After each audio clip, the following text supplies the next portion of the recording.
Welcome, first-time listeners and returners to the Sports Deli, where thoughtful conversations and insightful guests are always tops on the menu. Join Dr. J and myself, Hootie Hoot, as we continue our discussion on contemporary social, educational, and sport issues.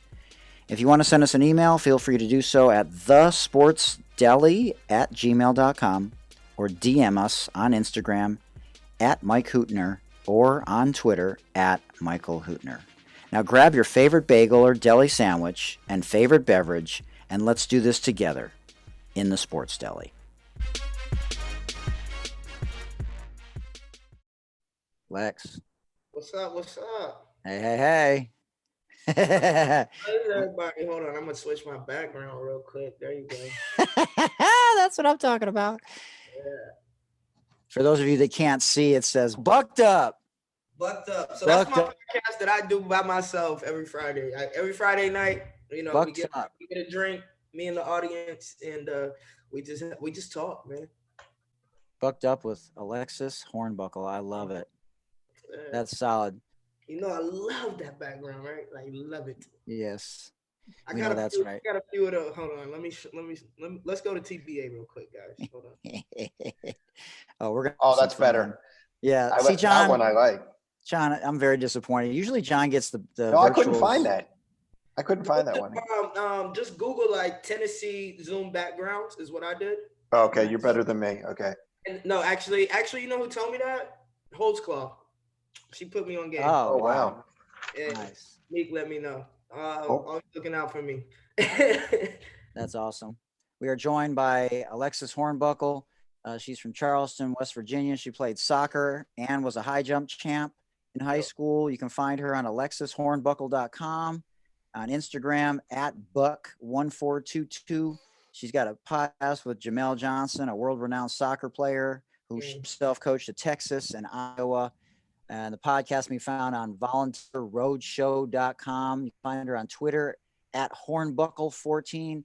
I got to say right in the middle of this intro, man, that name, man, I coached college basketball a long time. And if I was recruiting a player by that name, man, it would be sight unseen. With a name like that, you got to be able to ball. Come on now.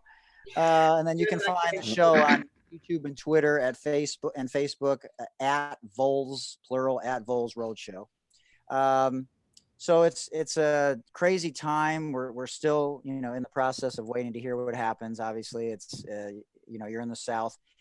Your new gig, everyone about your new gig before we sort of rewind and go back in time a little bit. You were just named head girls basketball coach and the director of women's basketball. Is that in North Carolina? It is in North Carolina. Hey, let's go. Tell everyone about that and the name of it. Let's plug it a little bit. Let's go. Well, I was blessed enough to join Woodlawn Private School. It is in like that Mooresville, Davidson area, for those of you who know the North Carolina area. This is a great opportunity, a new opportunity where I am able to be the director of women's basketball as well as the head coach, and have my assistant, Sandra Garcia, who played at Wake Forest and 8 years for the Puerto Rican national team and 8 years overseas. So just us two alone, from a woman's perspective, I'm just honored to be able to lead young girls and have two women at the front of it. So thank you, Woodlawn, for that opportunity. Yeah. But that's awesome.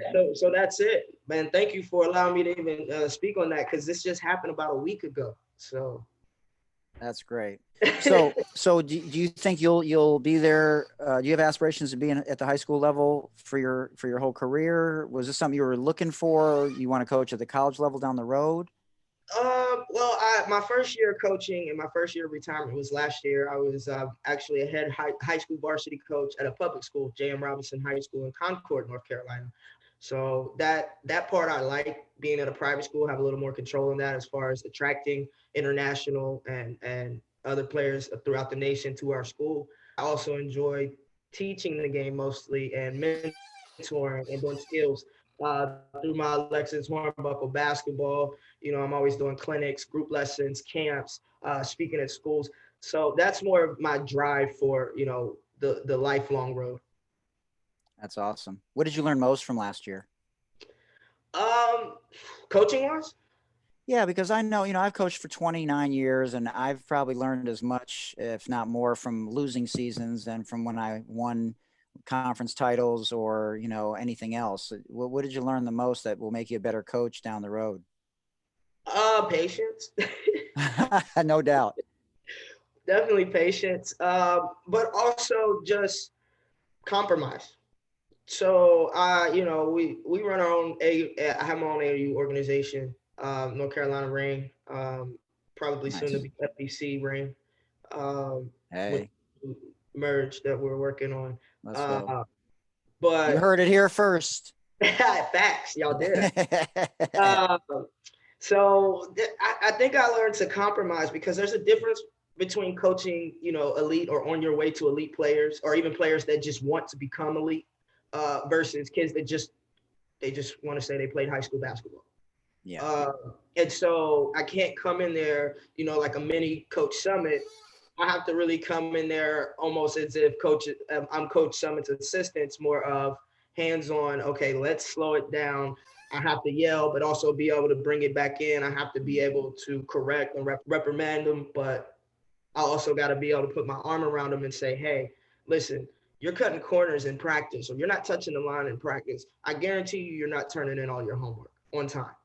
You get what I'm saying? You're taking shortcuts, not just here, but in the classroom, which means you're going to do it in life. I don't want to see you do that in life.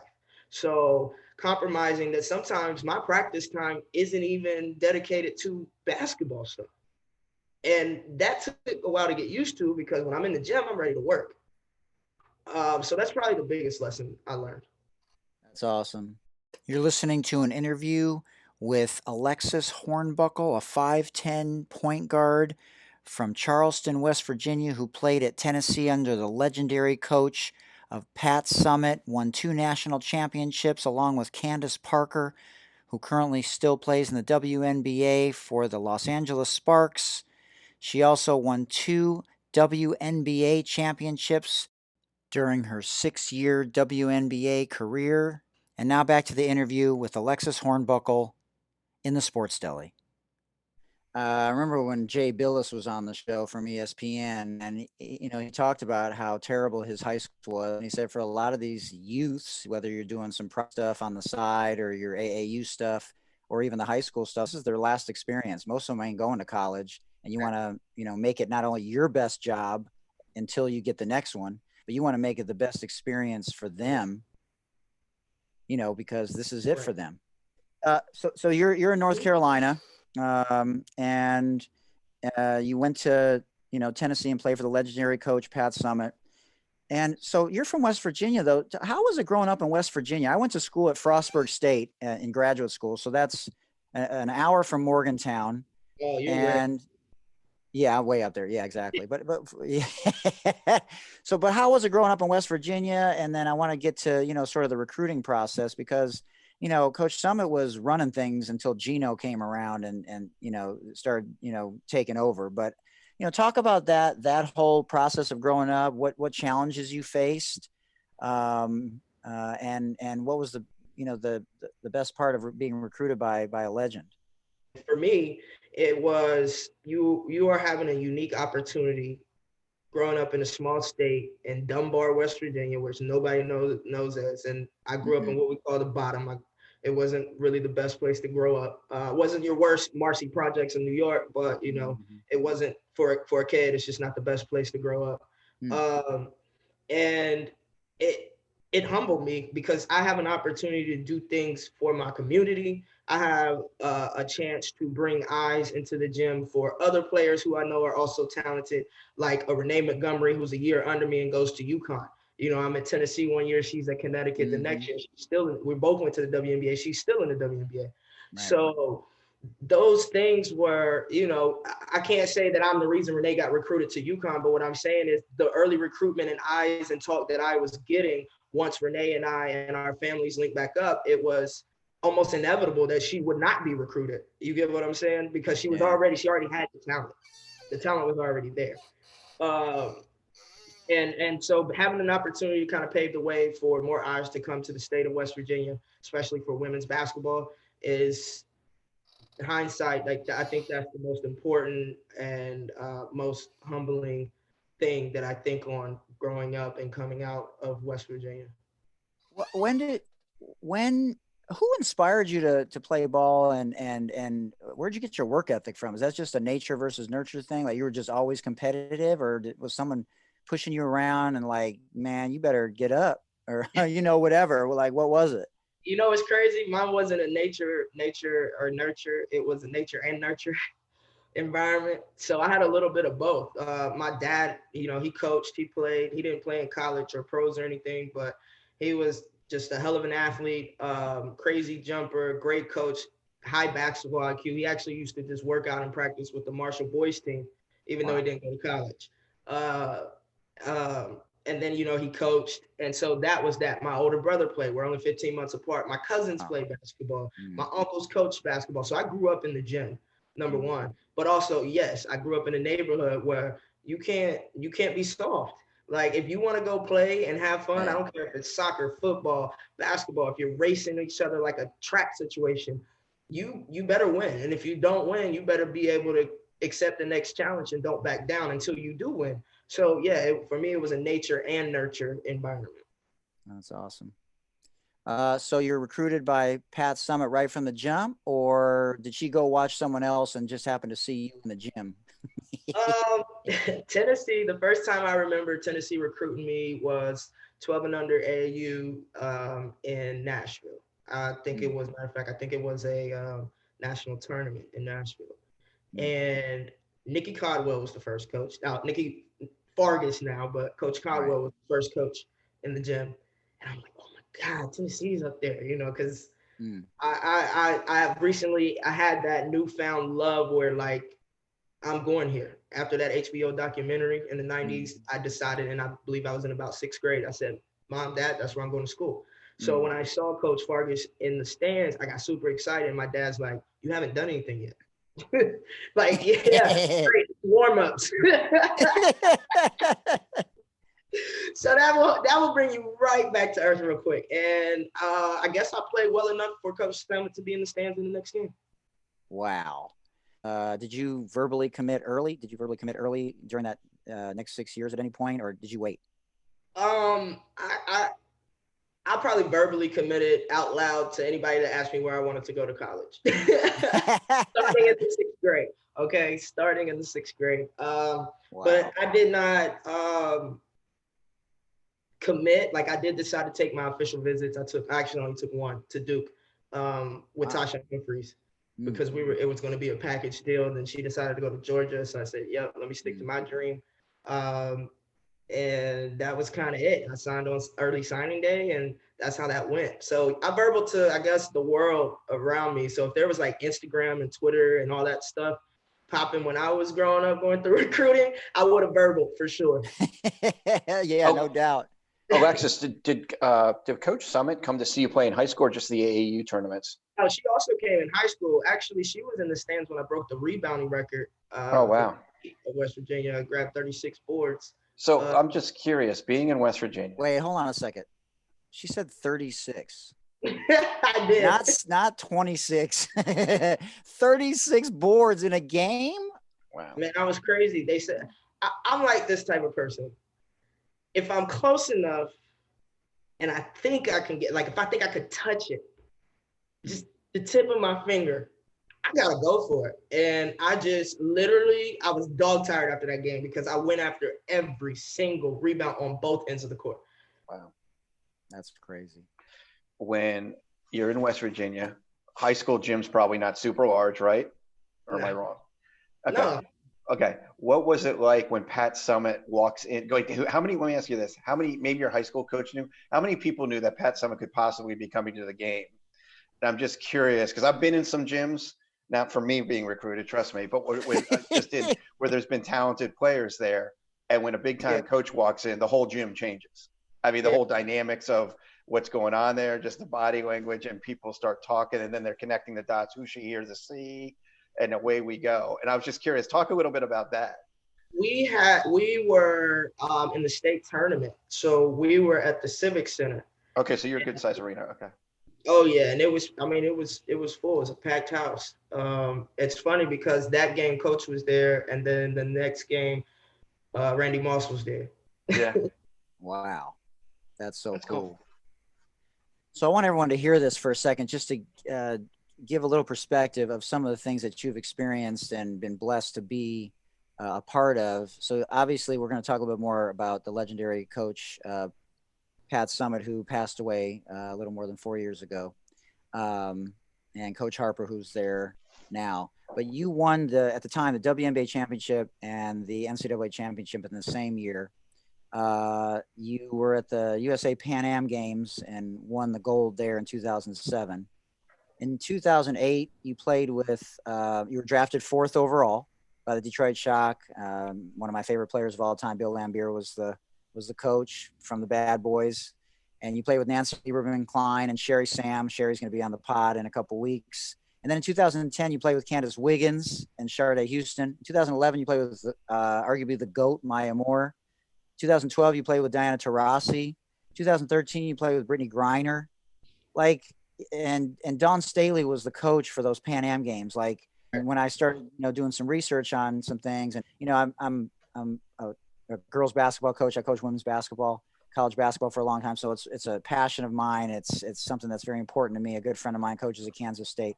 So, but just talk about, that's you look at that, it's just amazing. All of that, when you put it in perspective. Talk a little bit about all that. Yeah. Yeah, I completely took it for granted. I mean, I'm this kid from West Virginia who's just basketball driven. So for me, it literally was only about the game. I mean, I soaked up certain experiences. Obviously, I knew being at, the University of Tennessee and playing for Coach Summitt. Obviously, I knew that, but I didn't even feel the entire impact until I left the school. Same thing coming into the WNBA. It happened so quick. You got to remember, there wasn't a week or two in between the Final Four and the draft. We win, the next day, we're at the draft.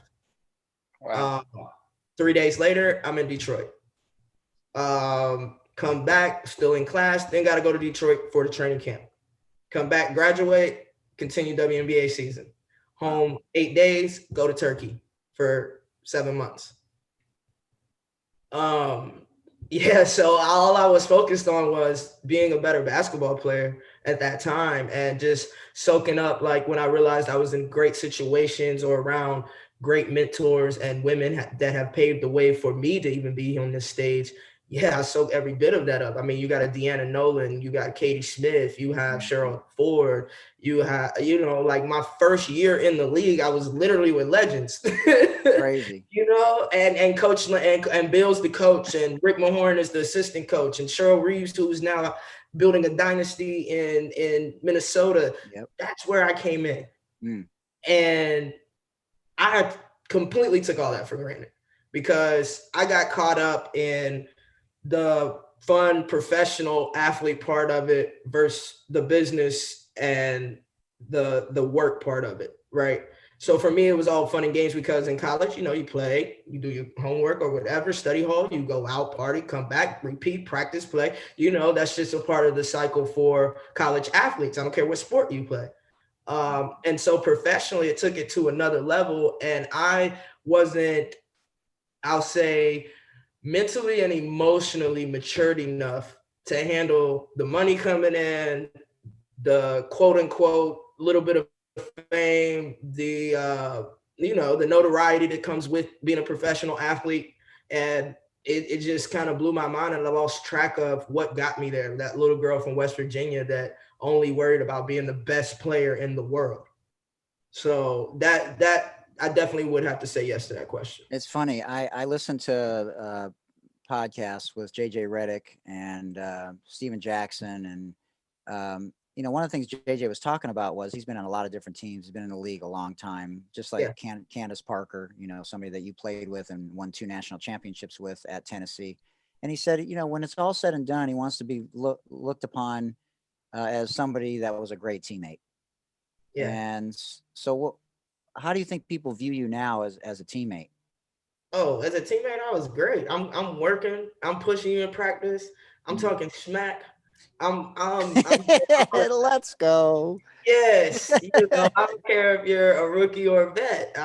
That's how I play. Anybody who knows my game or watched me play from probably since I was a kid, definitely in high school and college on. That's who I am. I'm just that in-your-face competitor, physical guard, combo guard. So yeah, that's just how it was. Yeah, we got a lot in common from that standpoint. Yeah, but the veterans, they love that though, because they respect your work ethic. They respect, I'm there early. I do my rehab. I mean, game days, especially home games, throughout my entire 6 years, I was at the arena 4 hours before every game. I do my rehab. When I get there, I kind of pray, I chill, I do my rehab, hop on the table, get on my knees and all that together. I go in the weight room.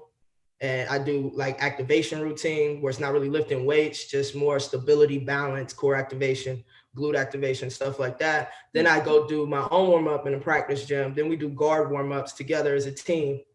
Then I'm foam roll or stretch or whatever, pray, and the talk, and we go warm up. So I think as a teammate, I was respected. Now, they probably didn't like that I was a knucklehead and always, up late. And, I can't say I was clowning. Yeah, I can't say I was the very best teammate, but I don't think I was a bad one. Go ahead, John. Alexis, just curious, you played with Pat Summitt, obviously we talked about that, but talk about playing for Dawn Staley. I'm a huge fan of hers. I'm old enough to remember her as a player. She was actually, to be honest, one of the probably first women basketball players that you watched on TV. I grew up in the DC area with the Jefferson Pilot game, ACC game of the week of Maryland or Duke. And I just remember her lighting it up on a regular basis. So when she became a coach, I became, I followed her when she was at Temple. And I'm just curious, what are the similarities that, both are very successful. Obviously, Pat Summitt was incredibly successful. And you can see Coach Staley going in that direction. And what are the differences? You played for them at different times, in their careers, each of them. I'm just curious. What are their differences? Dawn's more like in your face coach. Like she's going to challenge you, as a former player, and she's more of a fireball. You can watch her play, you can watch her coach. Now she's not afraid to have that tough conversation right here.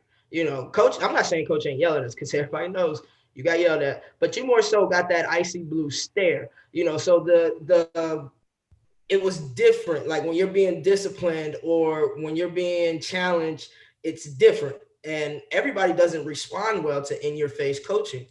And I love it because I grew up in the country playing against guys, always having, as a little girl, I got my shot smacked backwards to half court. Like, come on, that should have made me quit the game right there, but it didn't. So, coach is yelling at you. You're like, yeah, I got you, coach. I got you. Let's go. That's me. And I think that's one of the biggest differences because they both expect excellence on defense. They both expect teammates to pick each other up and be there. One falls off, one has a bad game. We don't expect our team to drop and play. You're just having a bad game because your sister's there to pick you up. They're both big in that. There's just a lot of communication. There's a lot that's similar, but I would definitely have to say the approach to how they get things out of their players. That's the biggest difference for me personally. But going back to number one thing they both stressed was defense. Like their core was defense and when they were getting into it. That's interesting. Yes. So anyway, I grew up like that. So my dad taught me defense first. I told him, why don't you teach me how to shoot first? Maybe I would have maybe I made it a little better or something. I don't know. Yeah. Well, back then you could get away with being a great 36 rebound game person or a great defender. Right. And you didn't really have to have the skill set that you need now. Otherwise, if you don't have it now, forget it. Yeah, I've always been a scorer. Don't get it twisted, man. But you're more of a slasher. Yeah, I was more of a slasher mid-range. I definitely was never a solid three-point dude. Did I shoot him? Of course, especially when I was feeling myself. But I'm not that.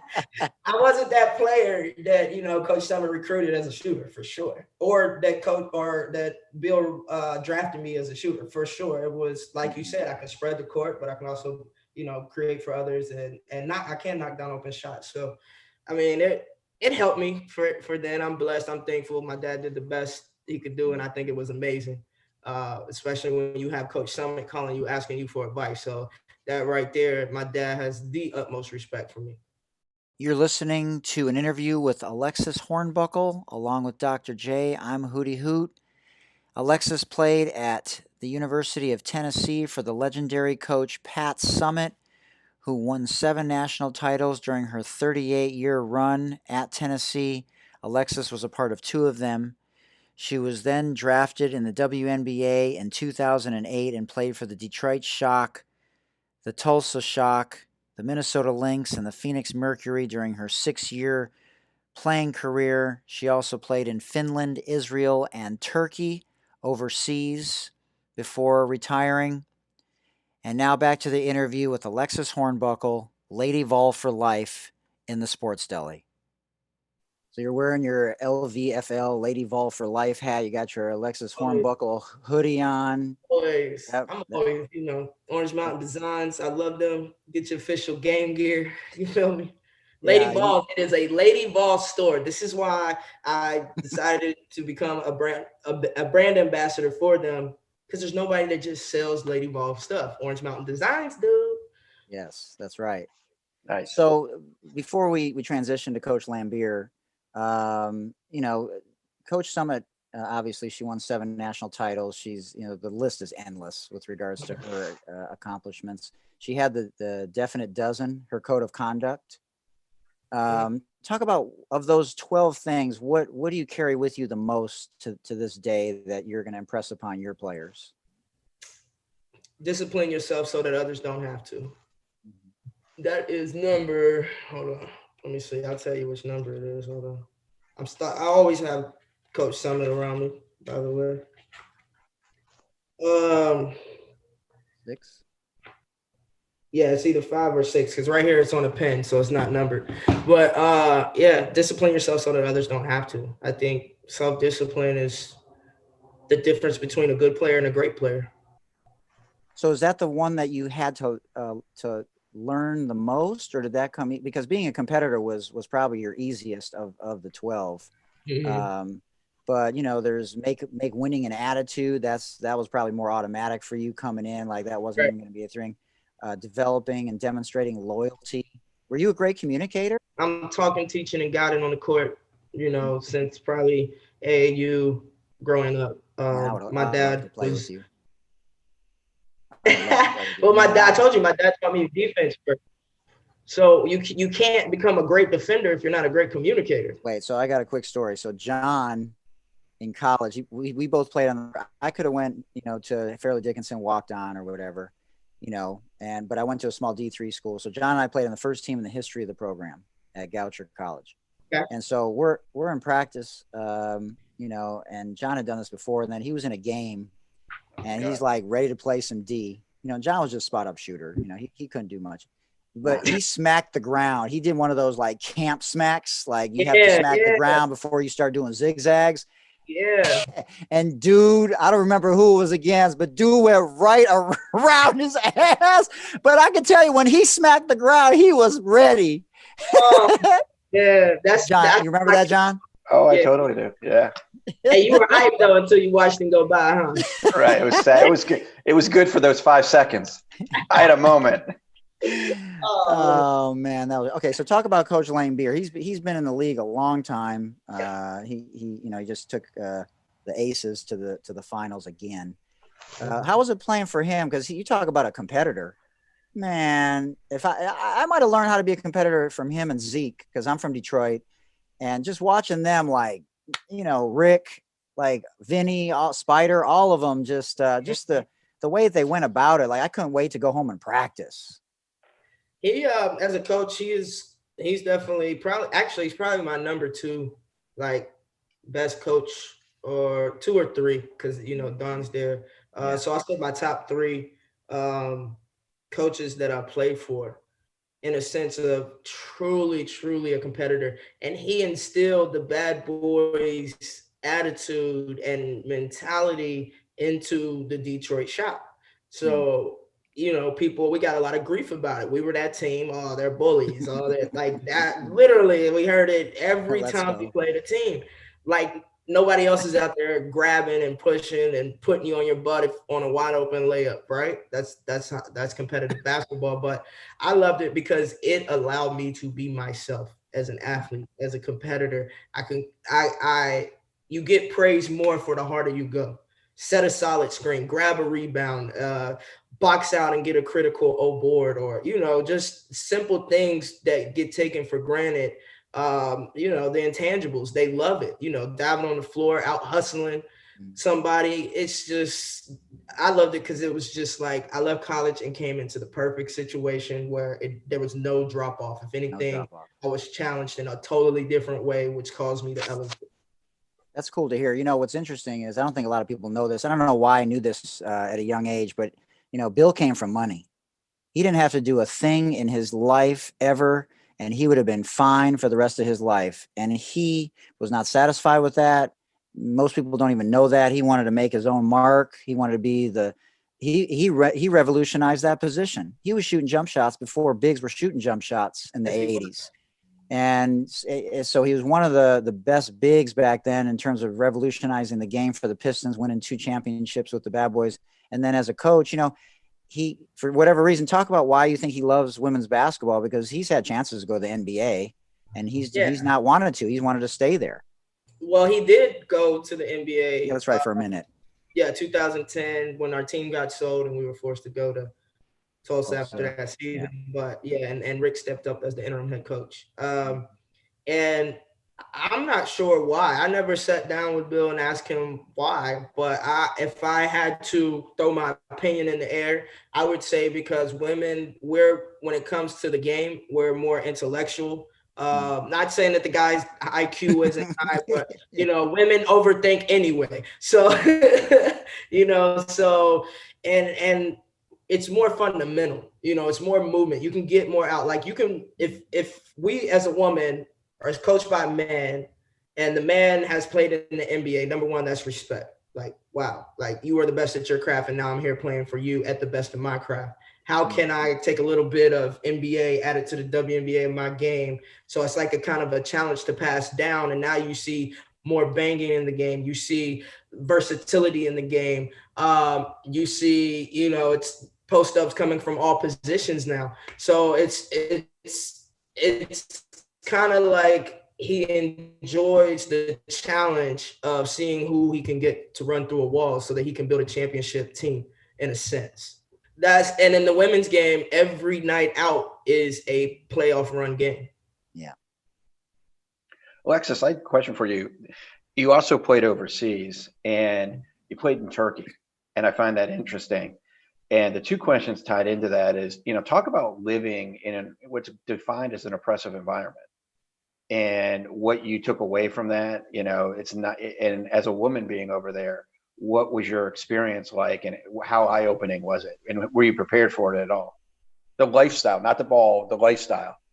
Definitely was not prepared for it. That was my first time being overseas by myself. I was in Istanbul, Turkey. Yeah. Wow.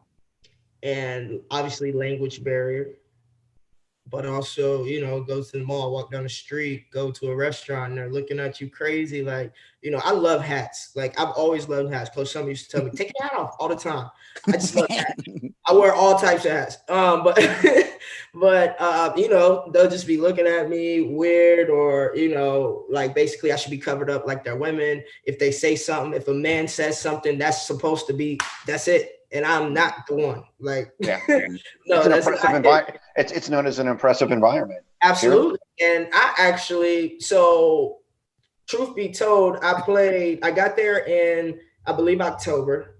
I told you we won, and about 8 days later, so about the end of October, right, in Turkey. Okay. I'm in this terrible little apartment back in like the woods. So for me to even get to the store, I got to go through like this little alleyway. There's a whole bunch of stray dogs there. I'm definitely not used to that. Like, and when I say stray dogs, I'm not talking about I'm talking about stray German Shepherds. Right. And you're walking down, and this caused me to kind of learn Turkish, how to get around in the taxi, directions, how to order food, stuff like that. Because I didn't feel comfortable being out. Right. And I got in trouble and essentially got fired. We sued and won because they definitely didn't have a reason to, but basically because I was challenging the coach and the GM or the president on what they were saying or believing in. And I'm just the type of person like, look, I'm working my butt off. What are you talking about? This is happening. This is happening. And it ended up actually a pretty bad situation. I told myself I'd never go back to Turkey again. Wow. I did end up going back to Turkey, but it was a much better environment because I like the competitive, the level of basketball in Turkey. And I like Turkey in itself. I mean, it's good food. You get around the right people, you can learn great things about the culture. You have an Asia side and a Europe side. So I'm not going to say Turkey was all bad. Met some great Turkish. To this day, still have Turkish friends, but it was not comfortable, man, at all. And talk about the compensation level in comparison to the WNBA at the time, and how that because I mean, let's be frank, you shouldn't have been playing all that much. It's not healthy. It's really not. I mean, it's everybody, no matter what profession you're in, needs a break. But in particular, when you're a world-class athlete like yourself, to go from college to the WNBA, that's a step up. But I take it, you can tell me, there was a compensation reason you had to do it. You were looking to do it. Yeah. I mean, who would go basically a year straight on your body like that? And then for the women in this WNBA, the long-term career, it hinders it when you're putting that much wear and tear of your body up front. What a woman can make overseas compared to the WNBA. Man, you're going to more than double your money overseas. I mean, and that's probably like worst case scenario. If you're in the WNBA, for sure, you're going to double your money when you go overseas. You should, if your agent is doing their job. And of course, you have people who are 3X, 5X, like it's crazy contracts, available for women overseas, $1 million contracts, which aren't available in the WNBA. But when I was playing, the rookie minimum, I think, was 36 or something, 32, something crazy. Like, and I understand it's 4 months. Well, number one, if this is a professional league, why am I only getting paid for 4 months when it requires me an entire year to not only get ready and stay ready, but stay healthy? And then if an injury occurs, I need proper recovery time, not having to be forced to go play overseas where they don't care about your injury and they'll cut you. They could have seen your knee dislocate and they're still going to expect you to play the next night. Yeah, it's frustrating. I like now that a lot of the veterans or more well-known players or players that's really making good money, they're either doing shorter seasons overseas or, sitting out of the WNBA. And Diana Taurasi sat out the 2015 season, right? And she was paid $1.5 million for one season to play in Russia. I hate to see it, but everybody always talks, it's business, right? Well, if it's business, either the WNBA needs to step up and ensure that their players don't have to go overseas. Those that did not make the WNBA, now you have that option of going overseas and trying to prepare to maybe come back for a WNBA combine or training camp. I think that'd be the best way to do that, because now, like you say, you can save women's bodies, you can extend their career. So you're talking about longevity there. And you can also, I think that you would gain more support because we would have a chance, the women would have a chance to be out in the community more, right, and be promoting more and to do a lot more organic branding and marketing for the league and those specific teams in that city. Unfortunately, we live in a world where they want women to take the victories as they come, and that's enough. Right. But fortunately, we live in a world and this era where a lot of the millennials and the youngers are fighters. They're going to stand up and fight for what? No, like, you're not going to bully me. This isn't enough. This is okay for you, but you're not me. You're not, a mom of 1 or 2 kids or have a family, or you're not the one that's forced to go overseas away from your kids and family and friends, or forced to move your kid from school to school in different countries year in and year out. Because when these women are on the court, I know when I was on the court, we're giving everything we had. So why don't we get the same in return? Totally. You're listening to an interview with 2-time national champion Alexis Hornbuckle from the University of Tennessee. For her career, while playing for the legendary coach Pat Summitt, she amassed 900 points, 500 rebounds, 350 assists, 250 steals, and 50 blocks, and was only one of 3 players at the time of her graduation to do that. You can find her on Twitter at Hornbuckle14 or on Instagram at Buck1422. You can go to her website, alexishornbuckle.com. And now back to the interview with Alexis Hornbuckle in the Sports Deli. So you played in Israel and Finland also. How were those experiences? Love Israel. It's my second home. Like literally, I'm on the back roads of Israel. Like, That's awesome. So you win a WNBA title in your first year, and then you played, like I said, with Candace Wiggins and Sade and Maya Moore. What did you learn from that first year over the course of the next few years, and what were those experiences like? Playing for different teams, different coaches, being moved.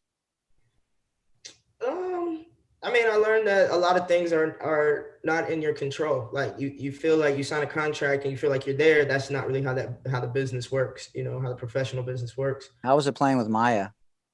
Oh, that was fun. She is locked in, man. She's always challenging herself, teammates, the practice guys, the coaches. So, she's just so in tune and locked in, and I enjoyed it because she was all about her business, but one of the nicest people that I met. Her mother, they were great people. While we were there, her rookie year, like, to me, that's amazing. How did she compare to Diana Taurasi in terms of styles or as teammates? That's two totally different styles of players. Yeah, I know, but I'm just saying, like, different teammates, man. What do you mean? You watch both of them play, right? Yeah, but how do you feel like you meshed with both of them? Like, did it not matter who you ever played with, or? I'm a people person. I've never met a stranger, so it's really hard for me not to get along with teammates. Like, you really have to just piss me off in a certain way, or just not be a good person. You don't really find too much of that. Now, I definitely click more with DT though. That's my girl. Yeah. So I listened to a podcast with Brianna Robinson that you were on from University of Cincinnati, and she talked about her why, and she's in medical school, right? She in medical school? Yes. Yeah. And I want to sort of transition because she talked about and ask questions, that obviously have to do with the election, that have to do with the racial reckoning, the Black Lives Matter movement. And, you have a unique perspective, obviously. You're in the South, you've been in the South, you were in West Virginia growing up. It wasn't the greatest. What have you taken away from the pandemic, the racial reckoning, this election? It's Kobe dying, Ruth Bader Ginsburg's passed away, Chadwick Boseman. It's been an interesting year, in many ways. What have you taken from all this? How have you handled it? Just one day at a time. It's tough. I'm not gonna sit here and say it's not. It's tough because. Did your dad have that talk with you? Did my dad? Yeah. Did your mom or dad have that talk with you? Yeah, of course. You got to know how to, speak to the police and engage, and what to do, what not to do, what to say, what not to say.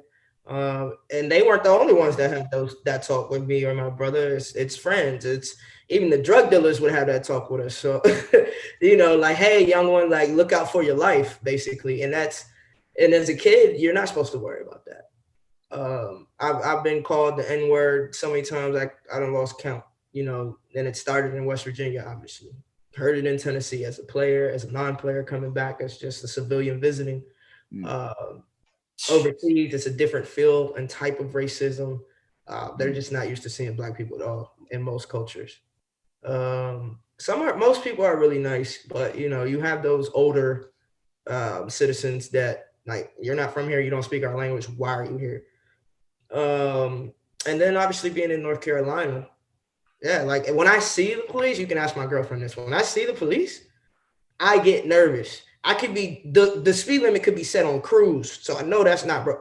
I could have my seatbelt on. Like, I got chills right now talking about this. I get nervous.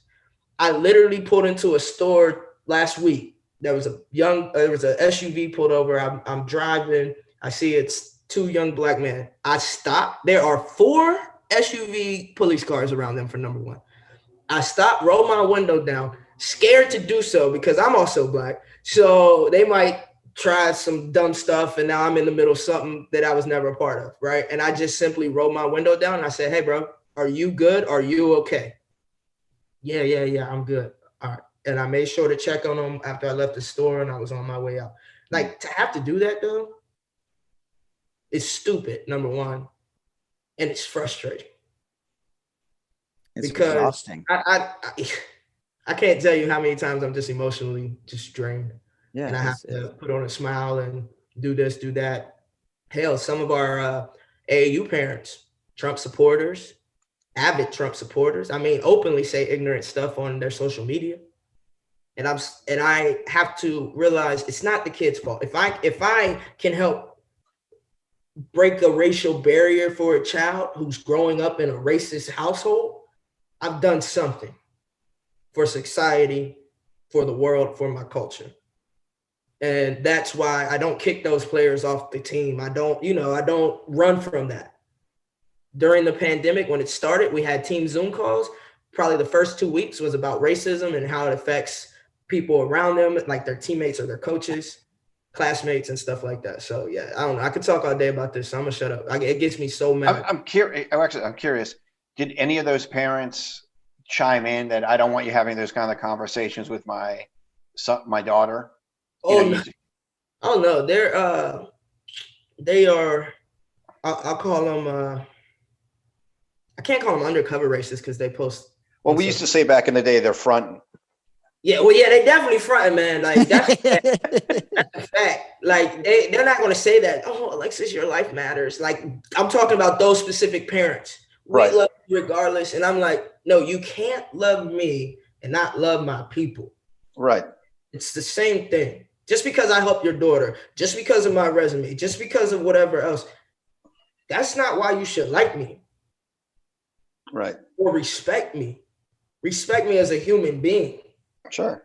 So yeah, I haven't had anybody challenge me about that, and I'm glad because I'm telling you, get your ass about this program. Like, right. And they probably know that. I will help them find another program. Right. Well, that's the problem. That's the thing is it's transactional for them.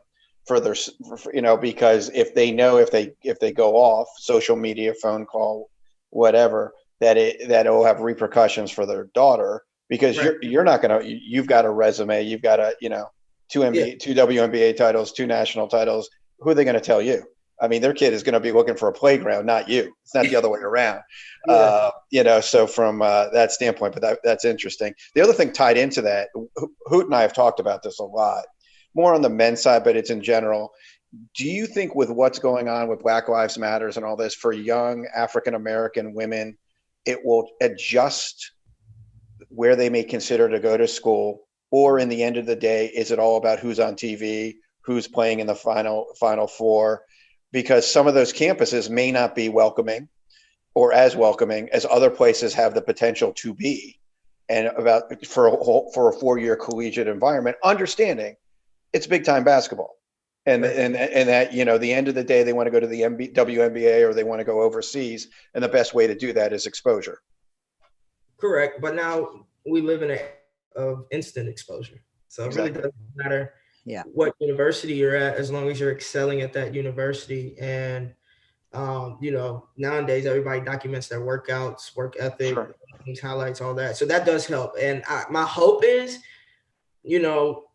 Black colleges will get their admissions will raise with athletes who are top 25 or, the major athletes who say, no, I'm not going to go to Duke. Yeah, it's a great opportunity. I'm not going to go to Tennessee. It's a great opportunity. I'm not going to go to South Carolina, whatever, and go to HBCU. But I also understand why should I have to go to a HBCU? True. Yeah. Right. Like, I know why, because I'm pushed out everywhere else and they're saying, let's bond together and let's help build each other. I think it's big. I think it's important to help donate and to help build HBCUs for sure. I just don't know if every Black woman is meant for HBCU, just like every white kid ain't meant for Ivy League school. Like, sure. Yeah. And then it could come off as, well, if you Black, you're going HBCU, you can't go nowhere else. Yeah. You can't win. You're boxed into a corner. You're screwed either way. No right. matter what you do. The bottom line is you want to, obviously have good experiences outside of basketball, but you want to connect with someone who cares about you as a whole person. And that's the reason I think I got a lot of recruits, was because I didn't give a shit. Like, I was telling people from whether it's Florida, Texas, Philly, Detroit, like, I didn't matter. Like, I will take care of you. Just, you come play for me and I will take care of you on and off the court. And then you got to back it up. Otherwise the next recruiting class, forget it. You're done. You're not going to keep your job, you know? So that's obviously what Coach Summitt did for you. And you know, it's frustrating because you know, like I said, I grew up in Detroit. John, you know, went to Bethesda Chase, and, you know, both diverse upbringings. And we've dedicated a lot of the show to this very subject. And it's just mind blowing that so many people, and some people are ignorant because they just don't understand. So I try to put myself in a racist person's shoes, or someone that didn't grow up integrated, and wonder, like, could I, being on the other extreme, come over to the other side? And as passionate as John and I and Gordon, who's not here today, are about this subject, it's mind blowing that 50 to 70 million people, if not more, are that racist, have that much white privilege, that they won't even sit down at the table and have thoughtful dialogue about even seeing Doc Rivers crying on television, even listening to the stories and the courage. Forget Colin, even though he sort of started it in this current, you know, time frame, how they're telling these stories. LeBron's telling these stories. The WNBA and the Wubble, what the message that they were sending, what they were standing up for Breonna Taylor and everyone else, like, and to poo-poo it still, and to disregard it and say, well, all I care about is my money, so I'm gonna vote for Trump. Like, John and I know people, we play college ball with people that are flat out racist, you know, and it's just, God damn, it's so frustrating. It's just, how can you not care? If you don't care about nothing else, how can you not care? Especially if you played college athletics, high school sports. Like, how can you not, like, care about the person next to you? Like, it's mind blowing. It's so frustrating. And, you know, it's a divisive time. You're exhausted. I mean, I can't imagine. I'm tired. I can't imagine how tired you must be, having to look over your shoulder in your rearview mirror every single freaking time you walk out of the house. Pick up what Hoot's saying. You know, last night I'm texting with a ton of friends, all white. I was calling, my black friends were calling me. They're like, what the hell's going on, bro? Because I follow politics. And so, but I was texting, but it was interesting. There was a group of white friends, and all of us were appalled. And what's very determining is everybody's lying to the pollsters. Because we weren't just following the presidential race. I was following some senatorial races. Right. North Carolina, South Carolina. You know, I was really following Harrison down against Lindsey Graham, and I was upset. I was really following. I've been a huge supporter. I went to grad school at South Carolina, so I know that area pretty well. And any poll you read, and I read all of them, that thing was up or down 2 points. He ended up losing by 14 points. That's not pollsting. That's lying. That's people lying to the pollsters because they know they're wrong. In what in what their community, they know if they verbalized it, they'd be like exposed, and that's the concerning thing. And if I'm offended as a white person, I can only imagine the frustrations, of African American. I was talking to one of my friends last night. He's like, he's in Nevada, and who knows what I'm talking about? And he's in Nevada, and Nevada was not supposed to be that close for Biden. Every poll you read, it was 8, 7, and he's going to be lucky to win by half a point. Right. And it's just like you just like. And these are pollsters that have been around 50, 60, 70 years, and they've never been this wrong. So it is unbelievable. This whole presidential race is crazy. And I'm praying, actually did do a prayer. My family, we started a thread, and it was like at noon, everybody did their own individual prayers. And then we just kind of text back after we were done, like prayed up, or you'd appreciate this. I worked as a poll person yesterday because the reason I did it is older people are concerned, and in some areas they didn't have enough people working the polls. and you have to have enough. So I did it. I took the day off of work and did it. And near the end of the day, there was an African-American lady I was working with, and she's interestingly, I'm not gonna give her name, but she's a Republican. That's why I was sitting next to her, because you got to have a Republican and a Democrat at the table. Wow, I didn't know that. That's so crazy. True. And so when we got up, you have to time it. So you have to have it, so when you go to lunch, there has to be an equal split. So this is, you talk about unconscious bias. So when they have to ask you who's the Republican, who's the Democrat, so we know who to sit there. So I was sitting there next to two African-American ladies. I was in between them. And the lady goes, well, who's the Republican? And she looked at me. I'm like, I'm not a Republican. I'm not the Republican. I'm literally like, I'm not the Republican. And the lady next to me, who was 88, said, I'm the Republican. And the other African-American goes, I'm the Republican. And the lady's like, okay, wow. And just moved on. They thought I'm like, I am not the Republican. And so, but at the end of the night, neither one of them they made it very clear to me they were not voting for Trump. They were more like a Mitt Romney, like a, more conservative. And so she literally, I give her the polls. I said, the poll numbers are coming out. She grabs my phone and starts putting her hand on the phone and praying on the poll results for like a minute. She was serious. She took a big prayer. I need that phone. Oh, please, Jesus. She just...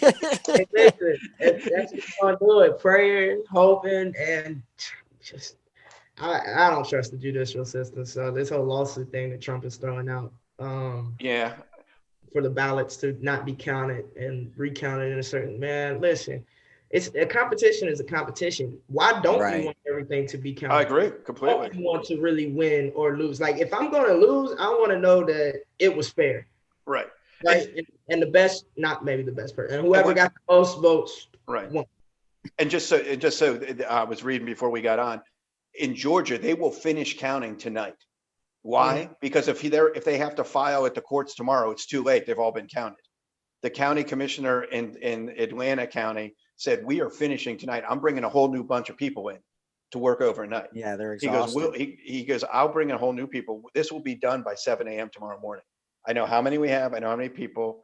And the other thing people forget, people talk about, Gore and Bush in Florida. It was a different situation. The Republicans weren't contesting people voting. The Republicans were contesting the ballots that people had voted, and they had thrown these ballots out, technically speaking, because they hadn't punched the through way. They were challenging, and I'm not saying they were right, because like I said, I'm a Democrat, but I'm just saying they're challenging people's vote before they look at the ballot. And keep in mind, these people voted before November 3rd. Right. And it's the state, and it was the state's choice not to evaluate them until the day of the November 3rd. The reason Texas and Florida are done is they begin counting 14 days before the election if you got it in. Right. So and this clown at 2:30 in the morning is talking about how, come on, man. But I have to laugh at ignorance because, like God. You can't argue with a fool, because from a distance you can't tell who's who. So I laugh at ignorance now. Who does that? Who does that? Well, I mean, he's mentally ill. There's just some things. He's not getting advised this way, and he just can't get out of his own way. And the same, Hillary screwed herself. He screwed himself because people could have wrapped their head around the fact that the pandemic happened and no one's ever seen this before. But if he wasn't such an a-hole, right? If he wasn't such an insensitive, divisive, racist, punk ass, white boy, as we used to, like, he would have probably won. Yeah. But he's such an a-hole, so we could talk about that all day too. So let's skip that. Yeah, so let's skip that. So what if you were in I asked Ziara King, a professional women's soccer player who was on with us a couple days ago, this same question. If you were in Biden's and Kamala's ear on January 20th, what would be the first thing that, because the Democrats and Republicans have both messed up when it comes to racism and mandatory minimums and 3 strikes, and we don't have a great candidate on either side. It's just a lesser of two evils right now. Yes, it is. But what would you ask of them to really change the narrative in this country? Racism. Yes, but what specifically, what policy do you think is the number one thing that we should go after? It's a great question. Prison reform. You talked about Maya Moore and what she's done off the court for her now husband. You know, there's a lot of prison reform, economic, small business reform. There's just I know it really is a lot, and that's how effed up kind of I feel like things are right now. I think prison reform is big because there are many people that are locked up that shouldn't be. There are the way that the numbers, the percentages, it's just crazy. So I think that in itself will free up and allow our fight to go a lot further if we could get prison reform. When it comes to like small business reform, like, yeah, but that's not like life threatening. You know what I'm saying? Like, to me, I guess your livelihood from if you're a small business owner like myself, but we're talking about people missing years of their life unlawfully. Right. No doubt. Yeah. Well, police reform also, because it's just ridiculous. You're listening to an interview with Alexis Hornbuckle, along with Dr. J. I'm Hootie Hoot. Alexis was a 2-time national champion at the University of Tennessee for the legendary coach Pat Summitt. She also won 2 WNBA championships, and she was just named the director of women's basketball and head girls basketball coach at the Woodland Private School in Davidson, North Carolina. Now back to the final segment with Alexis Hornbuckle in the Sports Deli, including the very famous This or That. So, okay, we'll leave the floor to you at the end. We got to do our Sports Deli This or That segment of the podcast. This is John's favorite part of the podcast. You got to give us your best quick answer, and then we can expand upon it if we need to. Okay, Blockbuster Video or Netflix? Netflix now. Yeah, but come on, back in the day, you Blockbuster, man. I had the card and everything. It was like, I had the card. It was like family night when you go to Blockbuster, you know. And you would hover over the return pile and see if the new stuff's come back. Through the chute. Can you check the chute real quick? Yeah. Anything new come in? Yeah, man. Blockbuster I used to love it. It was like a little mini trip every week, weekly trip. Totally. Euro or floater? Floater. Yeah. Okay, so you already said Diana. It was Maya or Diana. Okay, Whitney Houston or Beyonce? Whitney. Well, there you go. Sir Mix-a-Lot or Beastie Boys? I love Sir Mix-a-Lot. That's crazy. Okay, Notorious B.I.G. with Puff Daddy or Dr. Dre and Snoop Dogg? Dr. Dre and Snoop, just because I'm not a big Puff fan. Okay. Jay-Z or Eminem? Jay-Z. Nickelodeon or Disney?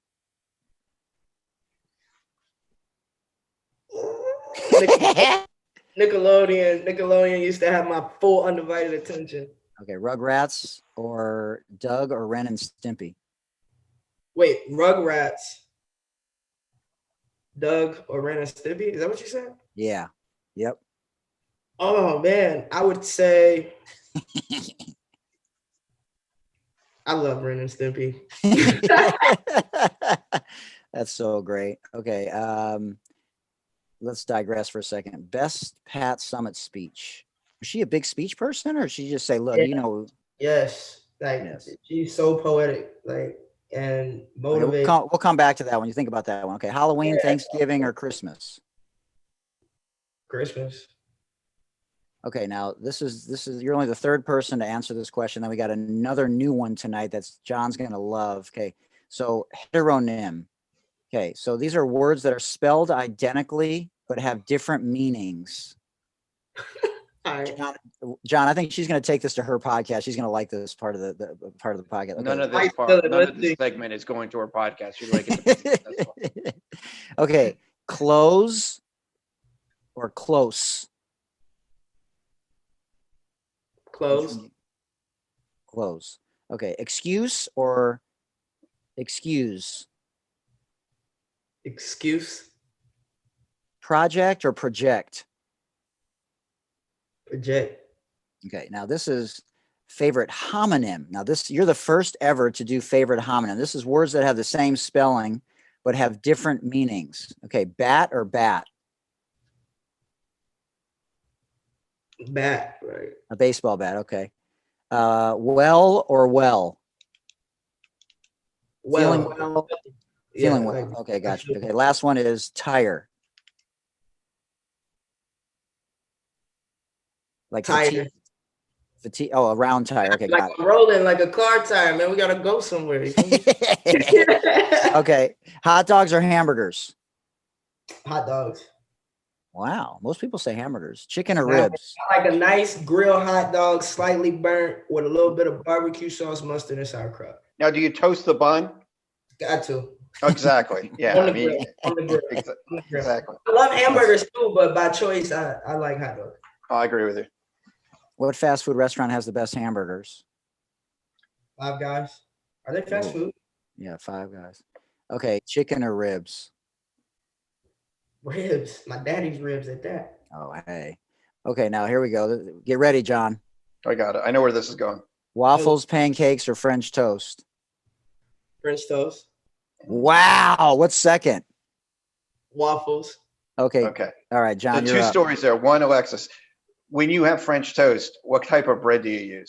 You gotta use the thick. You get challah? Do you get challah bread?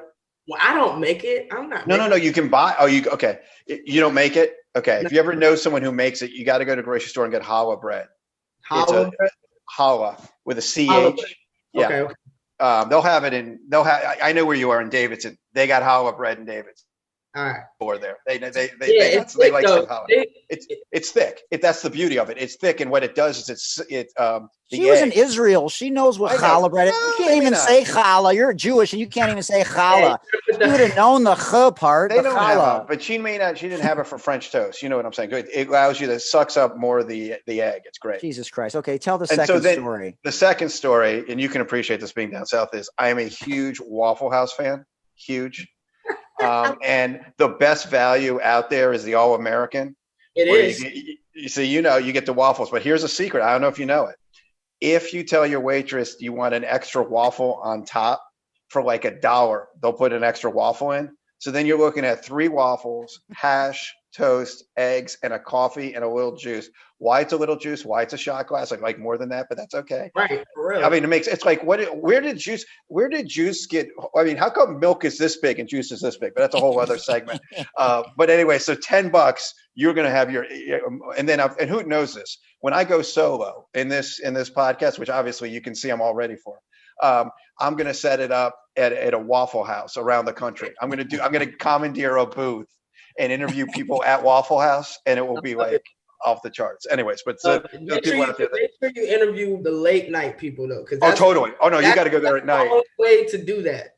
Totally, you got to go there at night, and the grill guy has always been on the grill for like 20 years, and nobody touches his grill or her. Nobody. It's not him or her. No one touches their grill. Because they'll like, and if you actually know, and you notice, if you never, just run the recommendation, never ask any waitress or waiter at Waffle House, how's your order looking? Because if they got to go ask the guy on the grill, he will go off because he's got it in line and he is ticked. He's not happy he's there. He's like, how come I'm doing like 500? I'm above a grill that's 500, and I'm making the same amount of money as a person refilling the Cokes, the sodas. It's like no way. Anyways. All right, here we go. A few more. All right, inside the NBA on TNT. All right, Charles, Shaq, or Kenny? Charles. I love Barkley. I've always loved him as a player, but the reason I love him as like just a person, he just says whatever the hell comes out. Like whatever comes here just comes out. Like he doesn't think about it. He gonna tell you how he feels. He's so raw with it. I love Barkley, and plus his accent is hilarious. Oh, hilarious. Okay, Family Matters or Martin? Martin. Yeah. Dave Chappell or Kevin Hart? Dave Chappell. Man. Popcorn or candy while watching a movie? Popcorn. Buttered? Extra butter. Family Feud or Price is Right? Family Feud. Still watch it now. Man, I'll be up at 3 a.m. watching some of those highlights on Facebook. Those things are hilarious. Okay, Ellen or Oprah? Oprah, respect, but I love Ellen's Game of Games. Yeah, for sure.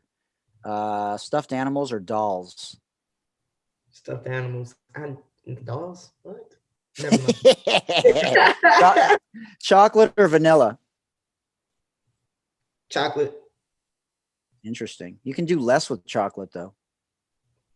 Are we talking ice cream or candy or Well, protein shake? I guess ice cream. I should have said ice cream. Yeah. Oh, ice cream? I'd probably do vanilla ice cream because little sprinkles, little extra flavor, whatever. Little sprinkles. I just sprinkles like sprinkles. Mike, she wasn't running for governor. She was playing basketball. Jesus Christ. Okay, so wait, what was your favorite restaurant in Knoxville? Favorite restaurant in Knox? I'm gonna say Calhoun's by the river. That's probably my favorite. Okay, this is an important one, Alexis. It's 2 a.m. Okay. I need a good place to eat in Knoxville. Where am I going? 2 a.m.? You don't got a lot of choices. You're either going to be at Crystal's, Taco Bell. Wendy's started staying open later. You also got oh, don't forget about Gus's Deli right down. That's it. That's what I'm looking for. Gus's Deli. Okay. Yeah, Gus's Deli. That's probably where you're going to end up at. But they give you a little something. Or you know what? You know that Shell gas station? It's on the right, and it serves wings. Like, no lie. if we went out at night, we always, and I say we, like male or female athlete, right. We were all linked up at that Shell gas station. Because I was in Oxford, I was in Oxford, Mississippi 3 years ago because I went to go see my Carolina Gamecock play Ole Miss. Yeah. And I had to get something. I went to a gas station across the street from the hotel, and I'd never seen this. To your point, they were selling wings in the glass thing next to the cash register. I'm like, you can go to 20 restaurants down the street and get wings out of the bar. And literally, I was behind like a group of kids getting their beers and whatever. They were all getting the wings. I mean, it was unbelievable. I'd never seen it. I'm like, that's actually pretty common in the South. That's pretty common cooking in the gas station, because actually a lot of cooks that are there, they probably could have their own restaurant. They just don't have the money to afford to do it. Next thing, you have a little space and you're allowed to put your little spin on it, and you start to develop your own type of clientele to, start to cater party. So it really is like a small business opportunity. But yeah, man, just go try it. I go there, I get that with the curly fries. It's a wrap. Oh, wow. There you go.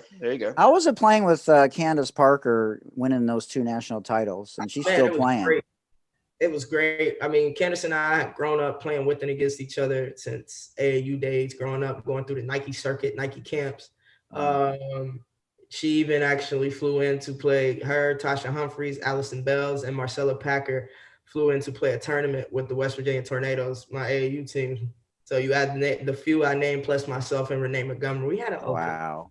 Yeah, okay, squad. Okay, so favorite Pat Summitt story. Favorite Pat Summitt story. It could be a speech. It could be anything. Something she lost at practice. She said something that you just like remember that was just crazy. Well, yeah, South Carolina game. At South Carolina, my freshman year, played terrible. Lori Moore was having a bad game. So that's 2 of your point guards playing bad. And she looked at me. They were shooting a free throw, and I'm like at half court because, it's the point guard. You got to come see with the coach. What are we running? What are we doing next? So she yells at me and was like, "Hornbuckle, you look like you've never touched the ball a day in your life." And I turned and I said, "Well, you recruited me." And I didn't get to play the rest of that game. No. Oh, dang. Wow. That's the worst thing. And then she told me that I didn't even deserve to come back on the plane, that I need to walk back to Knoxville. No food, nothing. Nothing. I look forward to the food on the plane afterwards, Yeah, she's a legend. She was amazing. Okay, so last question. You got to know John and I a little bit. And so you're playing 2-on-2. You against Candace, and you got the first pick. You take John or me? I don't know nothing about your game because you said he's a spot-up shooter, but I don't know what you do. Well, you got to know us a little. I can't make a blind decision. I need to know. You have to compliment my game. You're gonna be my teammate. Hey, I got it all. So what, you got it all. You can do it all. I'm 51 now. I will get out there right now and drag anybody. I do not care. I will talk. I will get out there and I'm going with you, Hoot. You sold your case. John, do you want to rebuttal? Do you want to try to rebuttal this? He's got a little step. He tries. Here's what's going to happen, Alexis. The first play will be great, and then he'll try throwing the no-look passes. And, I mean, when we played, half the time the ball went against the back wall because nobody knew what he was doing. We used to call him. I don't know if I'm remembering. If you go back to the old Michigan teams, they had a point guard named Michael Talley, who all Michael Talley did was turn it over. That's who will throw the ball, I mean, against the wall. He's like, you should have had it. You threw it backwards. Were they bad passes, or were y'all not ready to receive? No, they weren't ready. I had a 2-to-1. Come on. There was no reason for it. I had a 2-to-1. It was unacceptable. 2-to-1 assist to turnover ratio. I'm not. No, thank you. Oh, please. All right. The floor is yours. You and I would probably lose because you sound like we play kind of similar. Because I'm all down for the flashiness. But winning is the most important. Yeah, no doubt. John, how's your ball handling, John? What? How's your ball handling? Not that great. I'm a great passer. I feed the – well, here's what I do. I shoot the open corner, awesome, and I feed the post. I can feed the post, and who knows that? I can feed the post. Definitely. Okay. All right. Yeah. And I set good screens. Because here's the deal. When I was in college, I went and worked all these D1 basketball camps, and you appreciate this. I was not a star by any means of any level.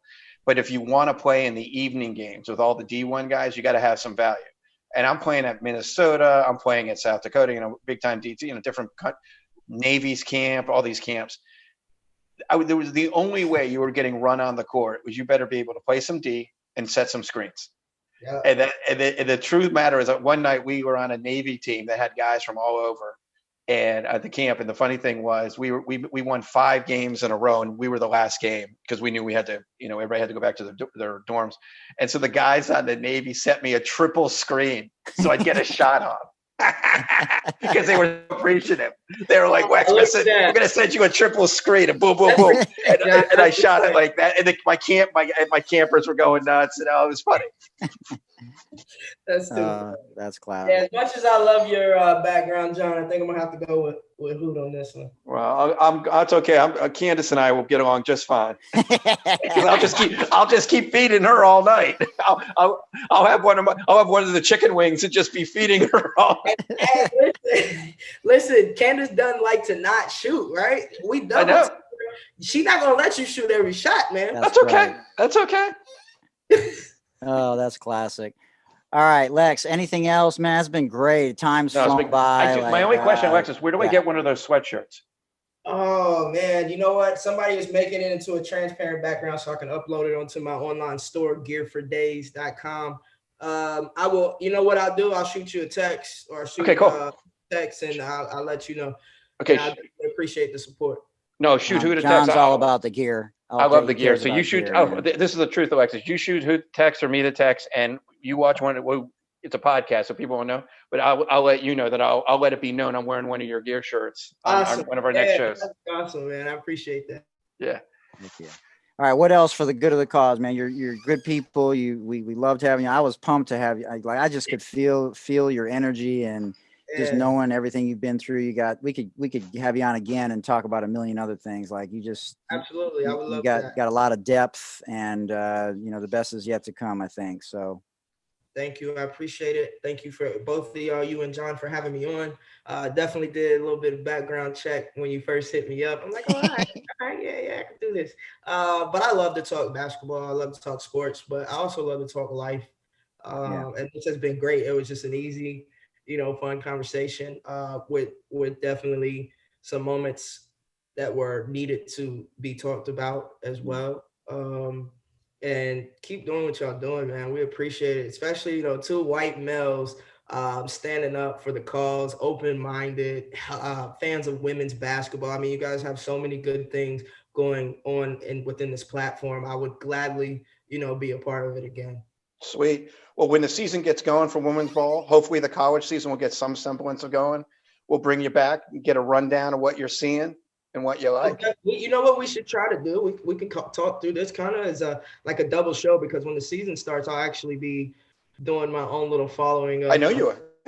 Yeah, on the Volunteer Road Show. So it's we would love, y'all can hop on, talk about a game or something, or hop on a different day. But I'd love to have y'all kind of guests. Y'all can be on Bucked Up if y'all want. Oh, I'm in. I'm in. Hey. We have fun on Bucked Up on Friday nights at around 7:00, 6:37. Yeah, I love that because it's all about fun. Kind of like here, except for I'm probably a little free at the mouth. We loved sharing space with you, listening to what you had to say and your stories and what you've been through on and off the court, and trying to learn from your experiences to help pay it forward ourselves. Always trying to evolve, and we've said it many times. We've said it many times that this is definitely a white male problem, and just like we've seen with the evolution of the LGBTQ community, we need to see this thing change once and for all, and have this narrative be something that we don't continuously talk about every single time someone steps out of their house. And we love what you're doing, and let's just start in our own homes and work our way from there. Yes, absolutely. Thank you again. All right, Matt, props, much love, much respect, and stay safe, Alexis. Go Vols. Thank you too. Go Mask Vols. up. All right, yep, you got it. Talk soon. All right, bye-bye. Bye. She's awesome. Yeah, she's great. I'd love to ball with her. She would be all out. Oh, I've heard it. I listened to it. They go off. It is hilarious. But yeah, I'm glad she's coaching. Someone like that should be giving back to the game, and I think if she wants to coach college ball down the road, she would definitely be great at it. Well, I would tell her. I know where Davidson, North Carolina is a ritzy area of Charlotte. Mm-hmm. And if she coaches there are so many good high schools and so many, she can, and small colleges nearby. If she just does a good job there, she'll get noticed, mm-hmm. and she can get what she wants. I mean, isn't her resume already enough? Yeah, but you got to be down. I mean, at some of the prep schools, they want some type of record, but she'll be fine. Yeah, I agree. It's not going to hurt her. No, not at all. So Gordon and I were talking last night a little bit about this crazy election, and we should probably dedicate a little bit of time just to talk about how we feel about it. We've talked a lot on this show about social injustice and things like that, and for me, like Alexis was laughing about it. Like on some level, you got to laugh at the absurdity of the constant, the Trump machine. And it's not surprising. And I was listening to them last night, just before he went on the air. You were sleeping. Yeah.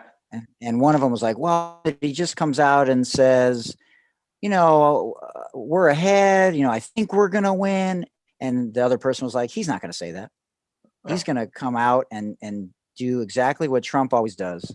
And sure enough, that's what he did. And, we don't have to say anything about karma or anything like that. But it's just sad that so many people, it's more about the American people, how many people either overlook things or just, voted for him again.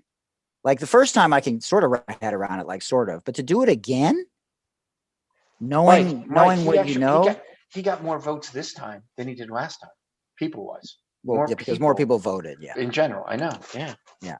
Well, Biden. I know. You've been involved. You've been involved with politics. Your dad. You know this stuff better than me. I mean, are things going to change in the first 120 It's going to be hard. Days? They needed to win the Senate. Democrats needed to win the Senate. So you don't think Biden can go across the aisle knowing what Trump did to a lot of the Republicans? There will be some of that. There will be more cordiality, but they will not let Biden implement any policies. You're still going to have a very conservative Supreme Court. One of the things Biden would have done is added to the Supreme Court, but the only way to do that is have a Democratic Senate. It's not going to happen. He's going to be restricted. The tone and tenor will be much improved. I think the coronavirus will at least be taken more seriously. The concern I have for Biden is I think, if you look at what's going on in Europe, and we're usually about 6 weeks behind Europe, maybe 3 to 6 weeks behind. If Biden came in and ordered mandatory masks, mandatory lockdown, I think all hell is going to break loose in this country, in certain parts of the country. Not It's in too late for California. that. We can't do it now. You had one shot at it. Well, we could do it now and it would help now, right now, because it would prevent the second wave. I agree with you. I'm not disagreeing with you. Yeah. And so if you were in Biden's ear and Kamala's ear, what would be your first order of business? I would find some things that touch everybody, and it sounds stupid. Well, first of all, you got to get an economic stimulus out there to help people, because small businesses and restaurants and things, you got to get that out there. Right. You know that. They got to get it out. You know, look at your business, personal trainer. You can't do it the same way you used to do it. Can't make the same amount of money. Teachers. So I do that first. Actually, this is going to sound crazy. The second thing I would do would be infrastructure. Everybody agrees on, everybody can agree a road sucks. Everybody can agree a bridge is. If you can do infrastructure, that is where you can work with Democrats and Republicans. Then you can do the next thing, which could be more controversial, but Pete, you've already established goodwill. The concern is if the Supreme Court strikes down Obamacare, it's going to be a clusterfuck trying to put something back together in a very short window. Because if they strike it down, they strike it down, and there's nothing to replace it right away. So that may take up his first goodwill. Yeah. Well, there's definitely going to be a lot to tackle at the state levels as well. But economically, this country. Well, the one thing he's got to do is get a vaccine out to the public quickly, and just get it distributed. And actually, I have a fact. There's someone I know that says one of the toughest things may be getting the bottles, the vials. Yeah, you have to make like 9 billion vials. Right. And they have to be in glass. Right. Only Corning makes that glass, that kind of bottle. Wow. So to do that, Corning has to not do something else. So you have to pay them not only to make the vials, you have to pay them for what they're not making. Case in point, iPad screens. Right. TV screens, those type, TV monitor screens, those type of things. Yeah. So. Well, we'll see where it goes. It is our hope that Biden and Harris will be the next president and vice president of the United States. And as of right now, they are projected to win the White House. And so we're very excited about that if it does indeed happen. And we want to again thank Alexis Hornbuckle, former Tennessee Volunteer, for joining us today in the Sports Deli. She won 2 national championships at Tennessee. She also won 2 WNBA championships. You can find her at alexishornbuckle.com. And on Instagram, you can find her at Buck1422. You can also find her on Twitter at Hornbuckle14. You can find her podcast with Jamel Johnson at the volunteerroadshow.com, volunteerroadshow.com. You can go on Twitter and Facebook also and find them at Vols Roadshow. And you can listen to her other podcast called Bucked Up. Really enjoyed sharing space and time with Alexis. And until next time, this has been the Sports Deli Podcast. Peace.